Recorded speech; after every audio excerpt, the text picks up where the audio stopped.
hanging with us. Hey, thanks for having me, guys. Well, hope you're enjoying the week. We have to start off by congratulating you on winning the Pepsi Rookie of the Year award. This was voted on by the fans across the country. I'm sure it means something special. What does this honor mean to you, Saquon? It's crazy. It just caps off the year.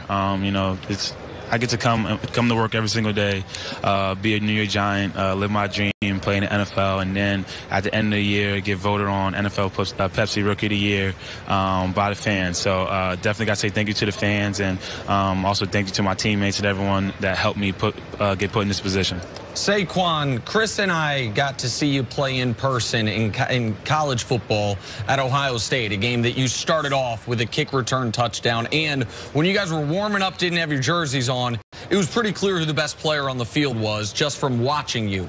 And watching you in the NFL, your ability to take the talent that you showed in college and make some NFL guys look like college defenders is really unlike anything I've seen, at least regularly in my time watching the game. What do you think is the key to your success and what I would consider almost an unprecedented ability to bounce off your first hit, keep your balance, and keep moving forward? I will definitely give credit to, my work ethic and the things that I do with my trainers and, putting me in uncomfortable positions and working on my strength. That I think ever since I was in high school, that's when I realized what you do in your off season, what you do in the weight room, and what you do in training translates to the field. And ever since I took that approach, I've been having a lot of success. So I would definitely say giving credit to strength, working on my strength, working on my speed, and working on my flexibility to be able to bend and get low. I weigh like 230 pounds, so I'm considered a bigger back, but to be able to cut like a smaller back, that's things you have to focus on, and I think that's one of the strengths of my play. Saquon, there was a number of things that myself and others were worried about. You coming from Penn State, great career there at Penn State. We hadn't seen the Penn State running backs be dominant in pro football. Fair or unfair, you removed that myth in your rookie season. I typically would ask, what was the biggest adjustment between college and pro? But since you were so successful, give me what the adjustment's going to be from rookie year to year number 2. You talked about your training staff. Now you've been through the league 1 year. What are some of the things you didn't know that you might need to work on so that you might even improve on that great rookie season that you had? Well, I think not only for myself, but every rookie is going to have this issue. We got a year of tape on us, So now coaches in the offseason are going to be able to scheme on you. So now I got to go back and watch film and see what defenses did to me and where I lacked in my play and where I can be better.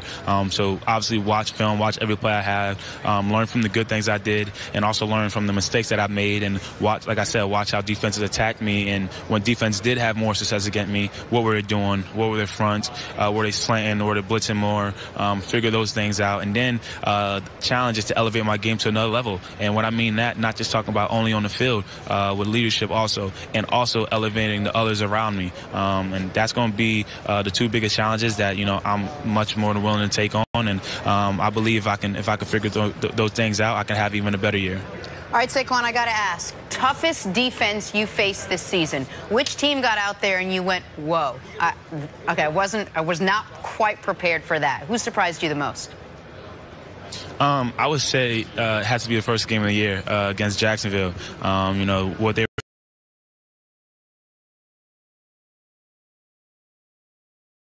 first game of the year. I think like the first 3 carries I had, I was hitting the backfield, and my first carry I had was almost a safety. So that's when I was just like, whoa. But to be able to go through that game and to stick with it and be able to bust out a long run later on in the game just showed me that all the hard work that I put in. And it's just like college. Teams going to do things to stop you, and teams going to have some success stopping you. But something that I believe in my game, that that I'm a game changer, and I'm able to take it to the zone at any time. So I just got to be patient and take what they give you. But when they give me the opportunity, got to make them pay for it. Guys in my position love making comps. This player reminds me of this player from history. You were a really hard guy to make a comp to. It was always a combination. It's like, well, catching the ball, he reminds me a bit of Marshall Faulk, but running the ball a little bit of Adrian Peterson. Was there a player that you modeled your game after? Was there a player that as a high schooler maybe that you emulated, or has it always kind of been a one-of-a-kind situation? No, I've been a fan of the game for a very long time, ever since I was little, and I'm still a fan of the game now. I still watch film on the backs now of the Zekes, the Todd Gurleys, the McCaffreys, the AKs, and of the world, and try to learn from them. But I would say I can't say I model my game after him, because no one can ever be what he was, because he was such a great talent. But Barry Sanders, just the way how he was able to get low on his cuts and just make people miss. I think personally the best ever to play with the ball in his hand. So I can't say I model my game after him, but watch a lot of highlights on him, watch his football life, see the way he carried himself, and the things that he did for his teammate when he scored, give the ball to the ref. But I would say that's someone who I guess you could say I tried, but it's never going to happen. It's impossible. He was too of a unique talent, but I've heard comparisons of that, and the fact that I even get those comparisons means so much to me. I'm going to make you step into year 2 already. I know this is your first Super Bowl as a rookie, but you talked about the leadership standpoint. You're going to get asked this question more than any other question. Is Eli Manning washed up? Is Eli Manning good enough to lead the New York Football Giants to Super Bowl 54? Is he washed up? I do not believe that at all. When you go back and you look at film, we all left plays out there. I know he's a quarterback in New York market and New York media, so everyone loves to put the blame on him, but it's not about him. When you go back and you watch film and you break it down, we lost 8 games, 7 points or less. And I mean, that's just the NFL, to be honest. And obviously, Chris, you know that. So we just got to find a way as a team to finish those games. It wasn't that Eli wasn't making no plays. It wasn't that Odell or myself or this guy. It wasn't one person that wasn't making no plays. We weren't playing great situational football, and we weren't finishing our games. And we started to do that a little bit in the second half of the year, but we have to take that approach early on. And I believe that what we have in our locker room and what we have in our team and our staff is special. And I believe that we could take the approach and start playing for each other and believe in each other. I believe we can have a special year next year. It's no doubt the Giants have some special players. You at the top of that list, the other one being Odell Beckham. It seems as if you guys have created some type of chemistry off the field, even though it seems like your brands are totally different. Give me a couple examples of how Odell has helped you transition from being a great college player to having the great rookie season that you had. I would say just the biggest thing would be the conversations that we have outside football, whether if we're chilling or we're doing a team dinner. Even before I was a Giant, just the advice that he gave me, he's been through it all. He's seen it all. He's one of the most, if not the most famous football player, and it happened to him out of nowhere after one catch. All the fame went up, and in the way that he played. So I would say that it would be the biggest thing for me with the advice that he gave me. It was almost like a big brother. And I'm so thankful. I can never say anything bad about Odell.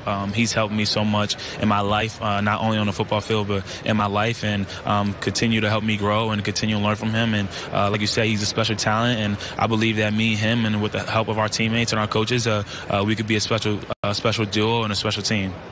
Saquon, last week you played in the Pro Bowl for the first time. The weather was just spectacular. I'm sure it was a great experience. Said nobody ever. Tell us about that experience. What was it like? What was it like sharing the field with all the best players in the league right now playing the game? It's crazy. It's crazy to make a Pro Bowl as a rookie. You got to cherish that. There's some guys who've never made a Pro Bowl, and you don't know if you're ever going to make it again. So I definitely try to cherish it. I got to play defense a little bit. But for me, it was crazy because I trained at Tom Shaw the year before. So I trained in Orlando. I was a dummy. I was one of those guys who was trying to see if the skill challenge was going to work, make sure everything was working. And a year later, I'm competing in the skill challenge. Was able to win the skill challenge. And then you see guys like Russell. You see guys like Andrew Luck that you see playing when you're growing up. And now you're on the same field as those guys, whether you're on your team or you're going against. And it's just crazy. It just not only the Pro Bowl rookie year, the year I had, the year we had the team, as much as I've learned from my teammates and my coaches this year, man, I'm really blessed, and it's truly an honor to be in the position I am. All right, before you go, Saquon, I got to tell you, you caused a big point of contention between myself and my partner, Chris Carter, this year with all these hurdles you did in-game. I love it. I think it's one of the dopest things the new generation of football players is doing. Chris talks about how dangerous it is. Someone's going to get flipped over, land on their head. What is going through your mind when you're executing that, and how confident are you each time that it's going to end as spectacularly as it consistently did? You know, sometimes you watch film, and you watch film on guys like a DB or safety, and you see how he attacks you as a defender. And a lot of defenders like to go low, being a bigger back. That's a lot of people's answers to bring me down to the ground. And sometimes you watching a film and you predetermine when I get this chance, if it's in open space or at the right time, that I'm going to jump over that guy. Sometimes by the goal line, you're just like, you know what, we need 3 yards, it's 4th and 3. You know what, let's jump and let's find a way to get in the end zone there. But sometimes, you know, you just react. You just react, and your God-given ability just takes over. And there's sometimes you can't describe why you did it. And it's crazy to think. But, yeah, so it's all about how defenders attack you. And every time I do it, I try to be confident with it. I never really try to do moves that I'm not confident about. But I know you say that it's dangerous, but I think people really don't expect it because you see it, but it's not a lot. But you also got to be aware that you can't do it too much, so teams aren't expecting for you to do that. But I love doing it. My mama, she hates when I do it though. Okay. I mean, I think the fans love that I do it also too. Yeah. Listen to your mama and listen to Chris Carter. All right. Don't listen to Nick Wright, bro. He's watching film. He's planning it out. It's strategic. I love that. Saquon, thank you so much for spending time with us today. It was great insight. We really appreciate it. And we personally want to invite you. We're here in New York City. We're fans of Saquon Barkley. If you ever want to come to the show, you're invited. I'll let you do all the jumping you want to. Thank you, Saquon. Thank you, guys. Big fans of you guys. Enjoy the week. Enjoy the game. Much more First Things First right after this. Man, stay on the ground, man. It's hard to believe.